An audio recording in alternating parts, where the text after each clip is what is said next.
Avec vous, Faiza Younsi. Bonjour Faiza. Bonjour Pauline, bonjour à tous. Chine, à l'assaut du marché français, le géant chinois du e-commerce s'installe dans l'un des grands magasins les plus connus de la capitale, le BHV, et dans 5 galeries Lafayette, un peu partout dans le pays. Une stratégie qui fait grincer des dents. Ah oui, cette offensive du chinois passe mal. Il faut dire que l'image du BHV dans le Marais ou encore des galeries Lafayette, des enseignes mythiques, sont aux antipodes de Chine et de ce que représente la plateforme. Alors on va s'arrêter 5 minutes sur ce projet, puisqu'il ne va pas concerner tous les galeries Lafayette et vous allez comprendre ça a son importance. Première étape au BHV au cœur de Paris. En novembre prochain, Chine va investir 1200 mètres carrés, tout un étage. Ce sera la première adresse permanente du groupe chinois en France. Ensuite, Chine va investir des rayons de 5 magasins Galeries Lafayette en province. Il s'agit de Dijon, Grenoble, Reims, Limoges et Angers.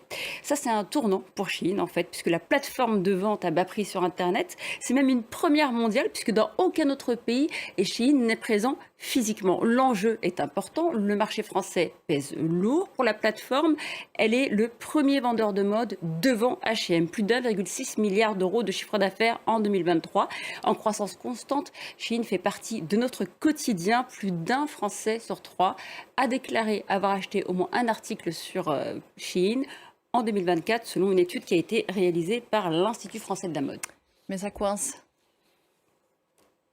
Eh bien, ça coince parce que Chine, c'est de la fast fashion. Un modèle reste moins de 10 jours en ligne. Les ateliers en Chine fabriquent 1 million de vêtements par jour. L'impact écologie, vous pouvez très bien l'imaginer en termes de CO2, mais aussi en termes de gâchis, puisque un vêtement sur 5 finit à la poubelle avec son étiquette. Alors, Donald Tang, le président exécutif de Chine, avance que la présence de Chine va redynamiser le commerce physique en France. Mais voilà, pour beaucoup, l'hégémonie de la plateforme a contribué à la chute de plusieurs enseignes de mode. Elles ont souffert ces dernières années.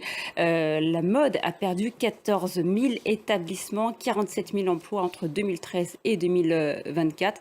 Et ça, pour certains, c'est la conséquence de l'hégémonie de Chine. Les galeries Lafayette? Elle rejette cette initiative. En fait, c'est le groupe qui rejette ce partenariat qui est contraire à leurs offres et leurs valeurs, puisque c'est 5 magasins, en réalité, qui vont ouvrir à la porte à Chine. Ce sont des magasins affiliés. Ils avaient été rachetés au groupe par Frédéric et Marine Marlin, un frère et une sœur, en août 2021. D'ailleurs, Frédéric Marlin assume complètement aujourd'hui de faire le buzz avec ces partenariats. Merci beaucoup, Faiza. Elle avait révolutionné notre regard sur les grands singes.